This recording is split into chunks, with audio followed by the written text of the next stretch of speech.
Citywide, the province taking action to address the strain on hospitals as ICU numbers hit a record high. So there will be a redistribution of staff. We speak to the health minister as the Ford government issues non-emergency or new emergency orders to help the hospital system cope with the burden of COVID-19. Plus, people 50 and older getting the first dose, it's a relief.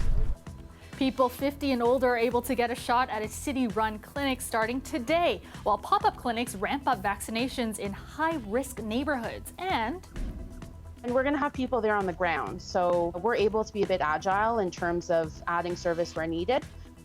Shuttle buses will replace a portion of the TTC next week as it for a stretch for repairs, what you can expect and why some transit advocates are concerned.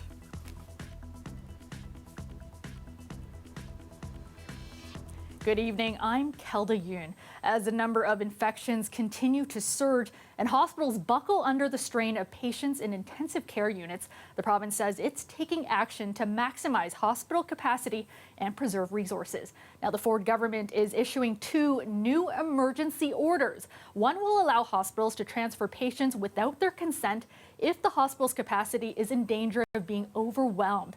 The other means that nurses who work for the province's community care agencies could be redeployed to work in hospitals. Here's Health Minister Christine Elliott. We would be looking at people like care coordinators, many of whom are nurses, and other nurses that may be in the system that would be able to come in, would primarily then work as more as ward nurses to allow the nurses that are currently in the hospital that have intensive care experience to then move up to care for more of the patients in intensive care. So there will be a redistribution of staff. Numerous transfers are already being done, of course, to create space and capacity and to make sure that patients can receive the care that they need. But this is different in the sense that it can happen without the patient's consent, but that would only be done in very extreme circumstances because of the disruption we know that has on patients and their families. The families want to be close to their family members in hospital and to be able to visit them whenever they are able to. But this is something that we need as another tool. Elliott says these new orders, alongside the directive to hospitals to halt non-emergency surgeries, will help create between 700 and 1,000 new spaces for COVID patients.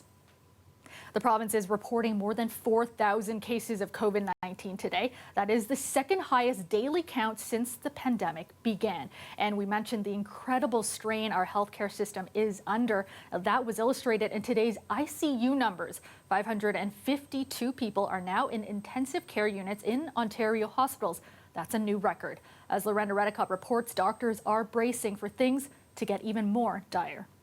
There's patients with COVID everywhere. It's really ripping through families and households very quickly. This is what ER physicians say they're dealing with. A lot of kids are getting it from school and they may not be sick, but it's very difficult for parents to isolate from their children. And I just heard about a case recently where a young child who was 3 or 4 got it at daycare and then came home and now the parent has it. We had 85 people in the waiting room. Usually we have 10 or 15. And it took, the wait times were like 7 or 8 hours. One person with a punctured lung was waiting 8 hours to get treated. It's gone really bad. That's as new cases were way up today, almost 1,000 more than yesterday, pushing the 7-day average closer to the overall peak from January. 1,860 more cases are the B117 variant, first seen in the UK. We're seeing that in our area up to 90% are the variants. So it's quite frightening. Hospitals are reaching out to staff. In an email, the UHN reached out to some of its community doctors asking for help on COVID wards. The CEO of Mount Sinai sent a letter to staff warning Wave 3 will be the wave we prepared for last spring. And Sick Kids is accepting adult COVID patients in its ICU. As the Premier got his vaccine, he was asked about the situation in hospitals. You know something, folks? Again, you have to go on the news. You look around the world. Ontario's doing pretty well right now. He says doing more vaccinations will be key. Doctors say that will make a difference, but only after the next few weeks. My real sentiment is that never should have come to this. We've been begging for weeks. We saw this coming, and we've been begging the government to make the right decisions, to shut down the province, to close schools. It's awful. It's burning people out. Rock solid people I'm working with are burning out now. Like, it's just become too much of a strain. They hope it won't come to a worst-case scenario, with doctors having to choose who to save. Lorenda Redekop, CBC News, Toronto. People aged 50 and older who live in a COVID-19 hotspot were able to book a vaccination appointment at city-run clinics starting today. Several mobile and pop-up clinics were also set up in high-risk neighborhoods, some offering shots to people as young as 18. Our Angelina King visited one pop-up clinic in Thorncliffe Park where people lined up for hours to get a shot. It took just 3 days of local promotion to get hundreds to line up for their vaccine at this Thorncliffe Park mosque.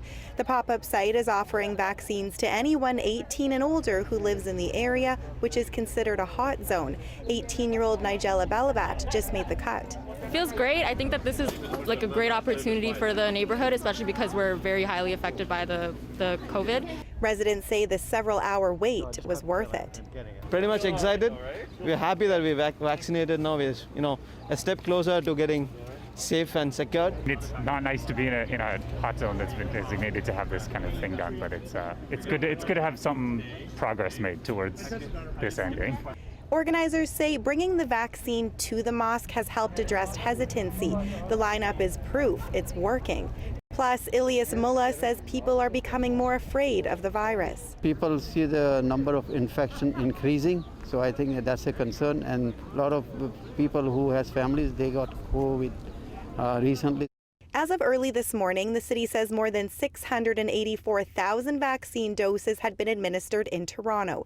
Today, more than 30 clinics are operating in the city, including mass immunization sites, mobile teams, and pop-ups, where more than 21,800 people got their shot. Getting the first dose, it's a relief. As of this morning, people 50 and older living in hot zones in Toronto and Peel can book appointments online or by phone at city-run clinics like this one in Etobicoke. Roseanne Martellacci is one of them. It's the best. I'm so happy it's over. I'm happy I'm done. Good days ahead, right? At this hospital-run site in North York, people 50 and older have already been getting their shots. Now they're ready for even more. We're vaccinating now about 1,300 people a day. We're hiring more people. Obviously, we can do more, all dependent on the availability of vaccine.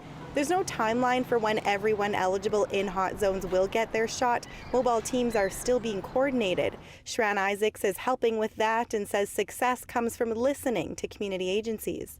It's also understanding the different languages and different needs of these different populations. Here at the mosque, people were turned away because there weren't enough doses, and quite a few people showed up who don't live in the area. At the end of the day, more than 200 people were able to get vaccinated. They're already gearing up for another busy day tomorrow, setting up this larger tent behind me. That's when they plan to administer about 1,000 more doses. Angelina King, CBC News, Toronto.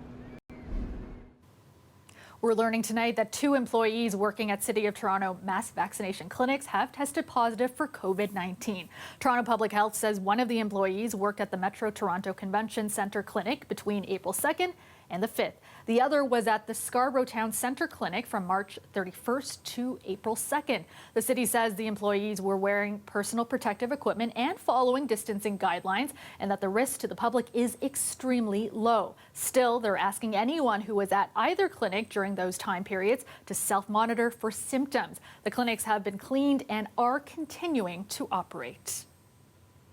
A young girl is in life-threatening condition after she and another girl were struck by a vehicle in Mississauga. The 13-year-old female suffered minor injuries and did not require treatment at a hospital. The 10-year-old female has been transported to a trauma center in serious and life-threatening condition. Peel Regional Police were called to the scene around 1:15 this afternoon. Police say the driver of the vehicle was trying to turn left from Erin Mills Parkway onto Battleford Road when the 2 young girls were struck. Paramedics say one of them was rushed to the hospital for sick children.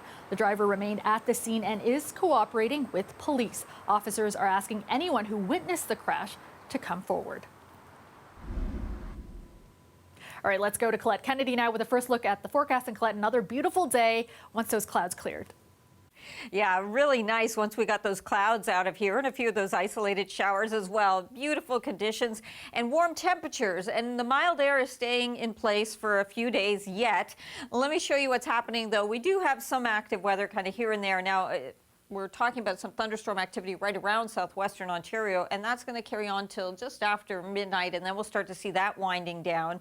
Otherwise, showers into eastern Ontario. So we lose some of this activity. A little bit of patchy fog left behind there in the Windsor area towards London, Chatham, and even for Sarnia. I would anticipate a few isolated showers overnight tonight, possible in the GTA. I really don't think there's going to be much left to go through here, but some cloud cover in the early morning, and then we see that breaking up. We get into sunshine, and then cloud comes back in. So we'll see kind of variable skies through the day, but it is going to be mild.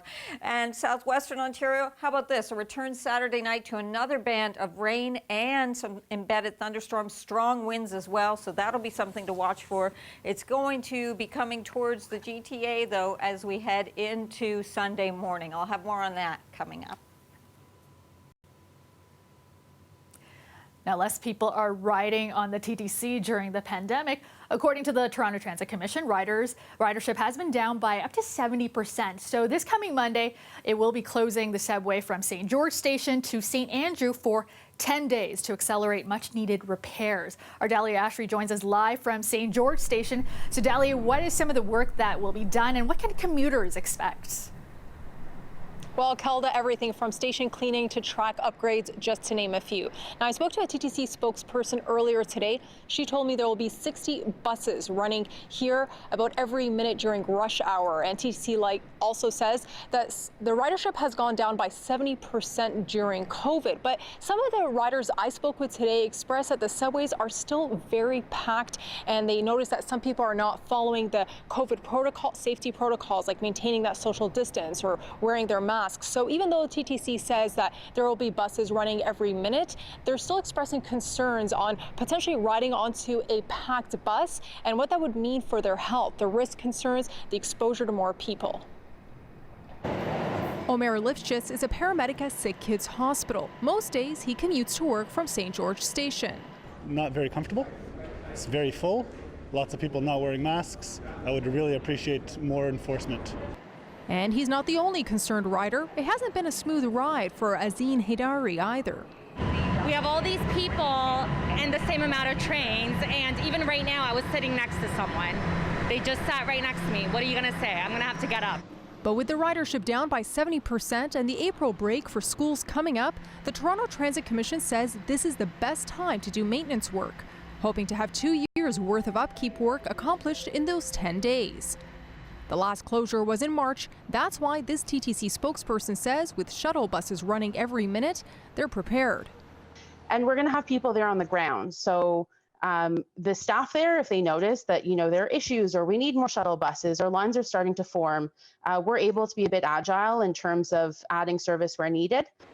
But even with sanitizer stations set up and masks handed out, TTC rider advocates like Sheila Paizi-Allen are saying it's not enough. What we really need is permanent operations funding from the federal and provincial governments to make sure we can keep transit running at safe service levels and actually add more bus service right now.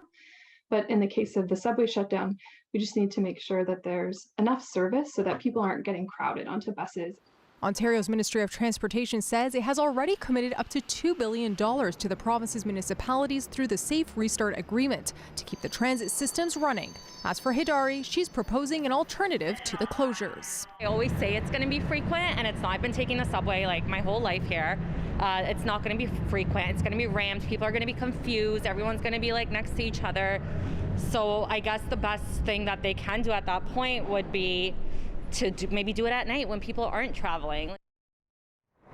Now, like I said, the closure will last 10 days and the services will resume regularly on April 22nd at 6 a.m. Now, as for some other riders I spoke with, they said that some of them will take that chance and ride the shuttle buses, and others said, well, the weather is getting nicer, so they might just ride their bike. Kelda? Okay, thanks so much, Dahlia. That's our Dahlia Ashry reporting live for us tonight. I love that you're outside. A nice risk mitigation strategy, like safe. Warm temperatures this weekend means more people looking to get outside, like our Chris Glover. Coming up, we'll look at how you can enjoy the sun and stay safe.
Breaking ball, chopper hit towards short. 2 hops for Bichette in time. 1 away.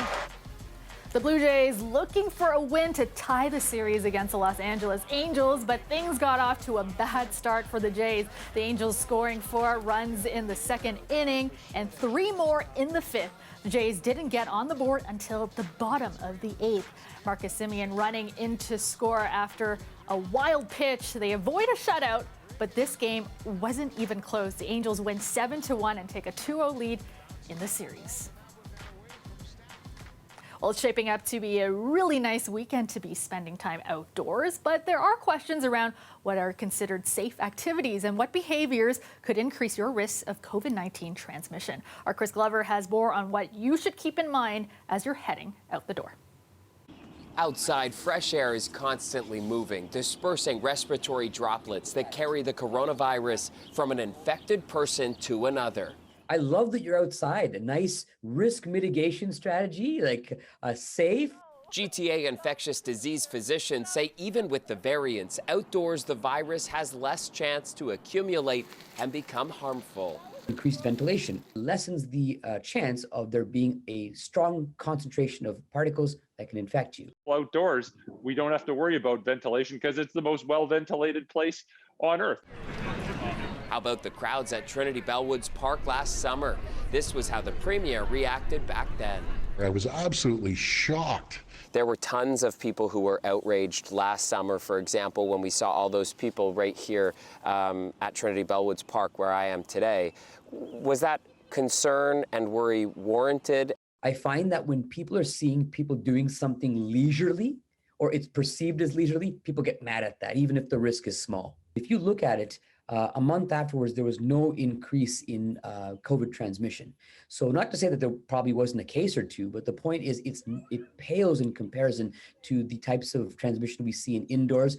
The Mayo Clinic published a list of the lowest risk outdoor activities like biking and golfing, generally things that keep you away from others. When we look to the mid-risk category of activities, picnics can certainly be safe, but try to keep your distance, don't sit on the same blanket, and be like Joey from Friends.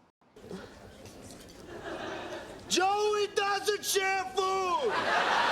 So bring your own food and drinks. Low-contact sports like tennis, baseball, soccer, where you keep your distance, are considered safer than high-contact sports like basketball or wrestling. No matter how bad wave 3 is wherever people are, we still can get through it, and there still are activities that you can do safely. And he says getting outside can help you cope and offer a much-needed emotional boost. Chris Glover, CBC News, Toronto.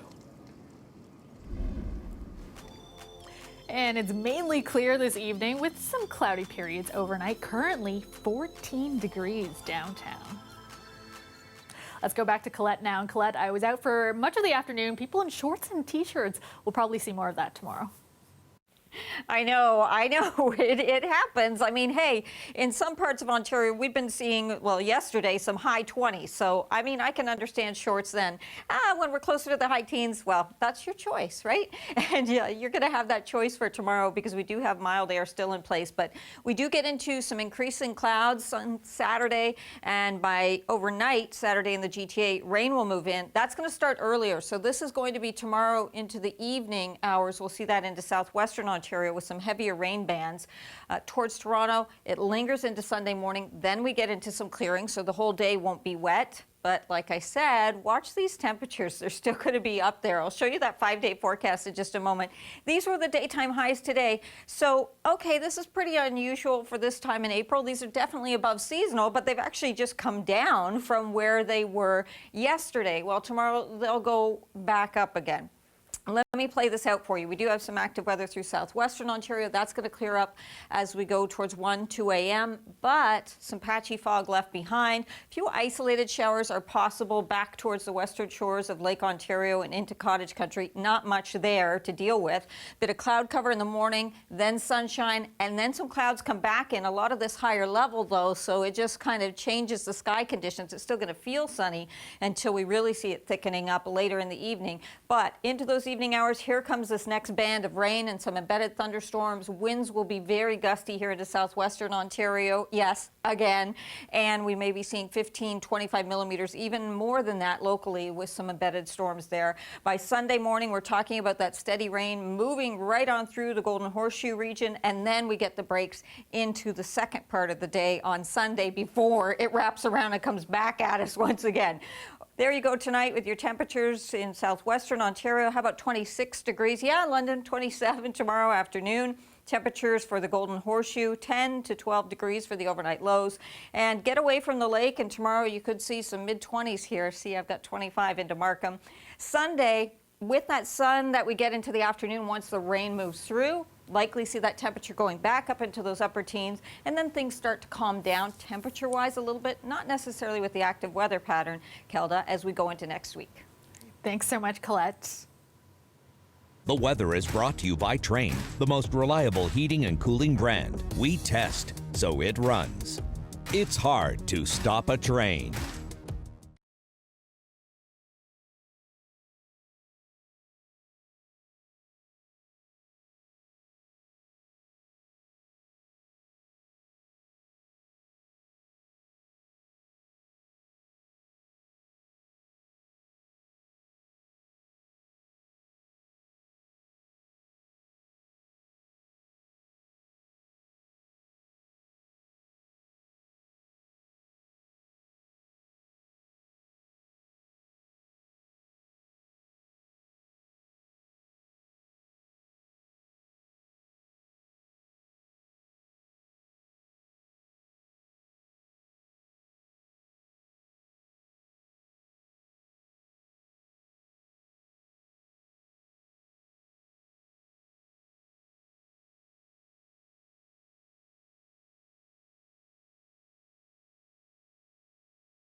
Welcome back. The city has launched its annual citywide spring cleanup campaign in order to keep public spaces safe and clean for the community to enjoy. Toronto never looks its best in those first few days when winter is coming to an end and spring is upon us, and this year is no exception.